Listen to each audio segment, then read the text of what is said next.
स्वागत है क्राइम्स इन हिंदी में। चैनल को सब्सक्राइब करें और वीडियो को लाइक करें।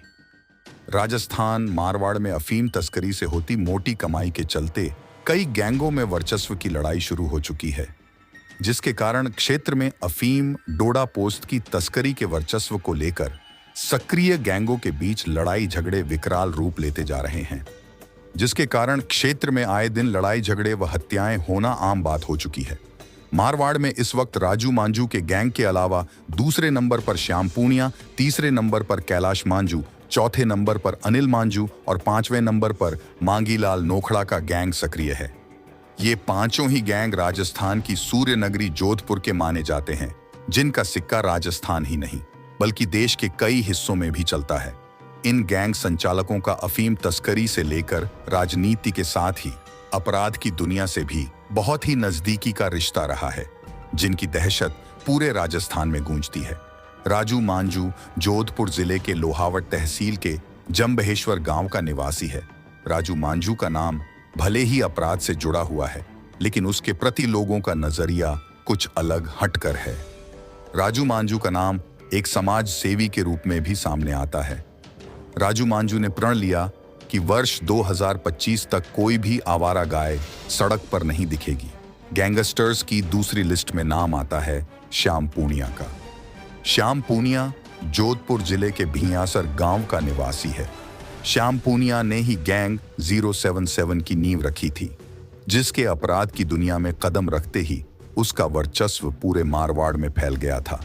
श्याम पूनिया राजस्थान के टॉप 6 मोस्ट वांटेड के रूप में जाना जाता था। जोधपुर, चुरू, बीकानेर के कई थानों में उसके खिलाफ अनेक मामले दर्ज हैं। श्याम पूनिया को महाराष्ट्र के कोल्हापुर से गिरफ्तार किया गया था। वह तभी से जेल में बंद है। कभी कभार जेल से जमानत पर आ भी जाता है। जेल में रहने के बावजूद भी वह वहीं से वारदातों को अंजाम देता रहता है। गैंगस्टर्स के तीसरे नंबर पर आता है नाम कैलाश मांझू का नाम। कैलाश मांझू जोधपुर जिले के भाटेलाई पुरोहितान गांव का रहने वाला वहां का पूर्व सरपंच है। कैलाश मांझू पर कई थानों में रंगदारी, लूट और फायरिंग के मामले दर्ज हैं। इस गैंगस्टर को मारने के लिए राजू फौजी ने 80 लाख की सुपारी दी थी, लेकिन कैलाश मांझू के पास पहुंचने से पहले ही सुपारी किलर पुलिस के हत्थे चढ़ गए थे। चौथे नंबर का गैंग सरगना अनिल मांझू जोधपुर जिले के मुंजासर गांव का रहने वाला है। यह शराब की एक दुकान चलाता था। कुछ लेन देन को लेकर उसकी श्याम पूनिया से दुश्मनी हो गई, जिसके बाद श्याम पूनिया ने उसकी दुकान में आग लगा दी। अपने को बर्बाद होते देख उसने भी जुर्म की दुनिया में कदम रख दिया। अनिल मांझू ने अपना बदला लेते हुए श्याम पूनिया के घर को आग के हवाले कर दिया। उसके बाद वह गैंग 029 में शामिल हो गया। मांगीलाल नोखड़ा का गैंग 5वें नंबर पर आता है। मांगीलाल नोखड़ा लॉरेंस बिश्नोई गैंगस्टर का करीबी माना जाता है। मांगीलाल नोखड़ा पर कोई 25 से भी ज्यादा क्रिमिनल केस दर्ज हैं।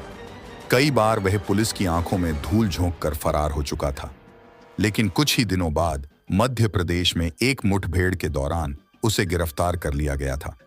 हालांकि वह इस वक्त जेल में बंद है, फिर भी वह अपने गुर्गों के सहारे जेल से ही नशीले पदार्थों की तस्करी करता है। जोधपुर के टॉप 5 गैंगस्टर्स की दहशत पूरे राजस्थान में है। इन गैंगस्टर्स के वर्चस्व की कहानी की शुरुआत होती है 1 सितंबर 2011 से। इस दिन दोपहर को जोधपुर के जलीवाड़ा निवासी भंवरी देवी अचानक गायब हो गई। भंवरी देवी एक साधारण परिवार से थी और वह गांव के एक उपकेंद्र में सहायक नर्स के पद पर तैनात थी। भंवरी देवी देखने भालने में खूबसूरत थी। बंठन कर रहना उसका सबसे बड़ा शौक था। यही कारण रहा कि नौकरी करने के बावजूद भी फिल्मों में नाम कमाने की उसके अंदर महत्वाकांक्षा जागी।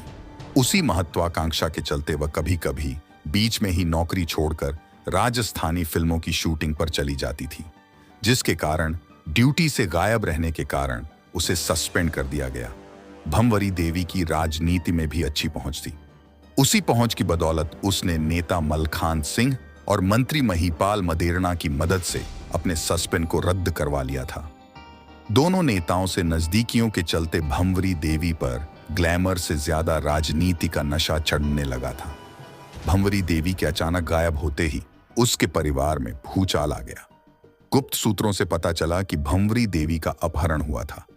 भंवरी देवी के पति अमरचंद ने उसकी हर जगह खोज की, लेकिन उसका कहीं भी अता पता नहीं चला। अमरचंद सिंह जानता था कि उसके मलखान सिंह और महिपाल मदेरणा के साथ अच्छे संबंध थे, इसलिए अमरचंद पत्नी के गायब होने के बाद दोनों से मिले, लेकिन दोनों नेताओं ने उसकी इस मामले में कोई सहायता करने से साफ इनकार कर दिया। भंवरी देवी के अपहरण मामले ने उस वक्त राजस्थान में खूब तूल पकड़ा। इस मामले में मलखान सिंह और महिपाल मदेरणा भी लपेटे में आ गए थे। भंवरी देवी के पति अमरचंद ने आरोप लगाया कि उसकी पत्नी का अपहरण जलदाय मंत्री परसराम मदरेणा के पुत्र महिपाल मदरेणा ने ही कराया था। इस आरोप के लगते ही पूरे मारवाड़ में टहलका मच गया। इस मामले ने तूल पकड़ा तो इसकी जांच सीबीआई को सौंप दी गई थी। सीबीआई ने इस केस की कड़ी से कड़ी जोड़ते हुए जांच पड़ताल की तो कहानी महिपाल मदेरणा से शुरू होकर बिश्नाराम विश्नोई उर्फ बिश्ना जांगू जालोड़ा पर जाकर खत्म हुई। वीडियो लाइक करें। आगे की एक्साइटिंग स्टोरी शाम को नेक्स्ट पार्ट में।